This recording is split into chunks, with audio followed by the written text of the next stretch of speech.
Elle, I brought you here to meet Todd, who is one of the wizards of the algorithm. So this is a wonderful opportunity to ask any questions of Todd about how the system works.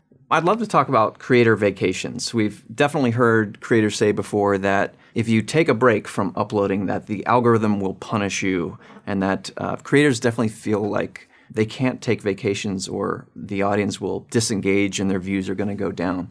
Is that something you feel like you've experienced before? See, I agree with that. I feel like when growing an audience, consistency is the most important thing, because you need to build trust with your audience, and they need to know that they're going to come, like every week, they're going to be able to see a video from you. And once you gain that like community and that trust, then I think that's when you're able to be a little looser with your upload schedule. But have you ever taken a break from uploading? And now I think my upload schedule is like a mini break every single time. But like my first big break was back in May. What was your experience with that? Well, see, I think mine's a bit different. What had happened was I had a huge public breakdown online, and I feel like people came back for the next video because they wanted to see if I was okay. Like, and so the next video, like I just had a huge breakdown, went off the internet, and then my video coming back was explaining that. But I tried to refrain from taking too many breaks, because then people are less forgiving. I feel like people are more forgiving, like every once in a while they're like, okay, we get it, it's been a lot. But if you keep on taking too many breaks, then I feel like the loyalty starts to like fade. Thank you for bringing up the loyalty part, because I think a lot of people blame YouTube immediately when they take a break, but their fans and people out there have so many options that if you disappear, they could start watching other people. Yes, and I agree with that, because YouTube's so fast. But yeah, I do agree that there are definitely some YouTubers that are quick to blame YouTube, when I think it's just them dying down, unfortunately. Yeah, I actually dug into some of the data for hundreds of channels that did take at least a 2-week break. I did this last summer when it first started coming up, and I just did it again yesterday just to see what was happening. And I actually saw a variety of things that were happening. There were some channels that actually came back with big gains. There were other channels that did actually see a dip. But overall, it was kind of like in the middle. So I think it really depends a lot on the nature of your audience and the type of content you're doing. There probably will be some channels that see less traffic if they take a lot of time off. But we see just as many channels that see more traffic. If somebody does take a break and their audience is still interested in seeing their content, we're trying to make the algorithm show that to them. That's what I kind of expected, because it depends. I feel like it depends on how engaged the viewers, how dedicated the viewers are, I think. But do you think the algorithm favors creators who do post consistently?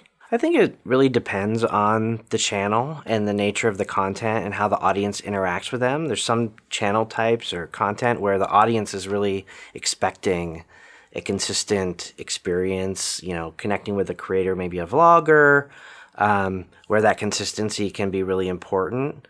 But I don't think it applies to all channels. And we definitely want to set YouTube up such that, all different types of channels can be successful, and really let the audience drive what gets recommended. So if you're uploading videos and it's on a regular schedule and the audience likes that and that performs well, then we'll continue to recommend it. And if you're not consistent and the audience doesn't really care, then we don't put any rules in there that say, oh, well, let's make sure that the weekly creators get this and the daily creators get that. We really let the data drive and reward whatever works for the audience. So do you think you encourage creator vacation? I try, whenever I talk to creators, to personally encourage people to take a break. We've seen that some people actually get, we were talking about inspiration earlier. That break can actually help them identify something new. And we really want creators to be able to sustain themselves. So it doesn't help us if creators are burning out. Absolutely. It doesn't help us. It makes us look bad if all these creators are talking about burnout.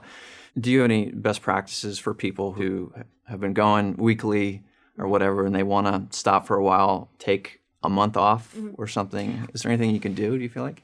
I feel like being honest with the viewers helps, because then they feel like you trust them enough. Like you're like, I just need this time for myself. And obviously if they care enough, they're going to be like, for sure. And they will be back, and just giving them a heads up that you're taking time off and not just like doing it out of nowhere.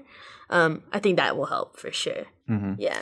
And one of the best practices we've developed from watching other creators is also telling people when you're going to come back. Mm-hmm. Like if you can give them a date, I'll be gone for the month of September, but I'm back in October or something like that. Because then it's like a countdown, and they're like, they get more excited. And if you do it right, your first video back will have an extra amount of views. Did you feel a lot of pressure with that first video back after you took a break? Yeah, 100%. Because that video was also explaining, it wasn't just like a regular video, it was explaining like my burnout. And so it was a heavy topic. And I was actually very scared that the numbers would be lower. And I was scared that I lost my engagement, because my engagement had been really great. So I was definitely like refreshing the entire day. But yeah. Yeah. What's one piece of advice you'd give creators about taking a break? Taking a break? Do it. If you're feeling like really overwhelmed, obviously only do it when you need it, I think. Because I think it is good to push yourself. But once you feel like you've pushed yourself to your limit, that's when you take the break. And I think you'll be able to tell when that is. So take your time.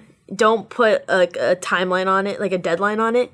Once you feel motivated again, then that's when you're ready to go back into it. Makes sense. So it's worked pretty well for you to like just kind of see how you're feeling and then decide to like lean into making more videos or lean out, as opposed to like saying, well, I know that I need to like take a 2-week vacation, and I'm going to, plan that in February I'm going to force myself to take time off. You tend to find it better to just kind of like see how you're feeling about it. Perhaps it's just me, but I think that does work, because then I know like when I want to make videos again, then I know that I am ready, because that's my brain telling me that I'm ready. I've taken enough time off. I'm recharged. I'm ready to go. So just like listening to your body, honestly, is key. Elle, thanks so much for coming to YouTube headquarters. It's been great to have you here. Oh, thank you so much. So do you have like any words of advice or like comforting words to creators who do stress over like video performance? Yeah, I mean, I've seen a lot of examples where creators are worried that if they do one bad video that their channel's just going to die forever, right?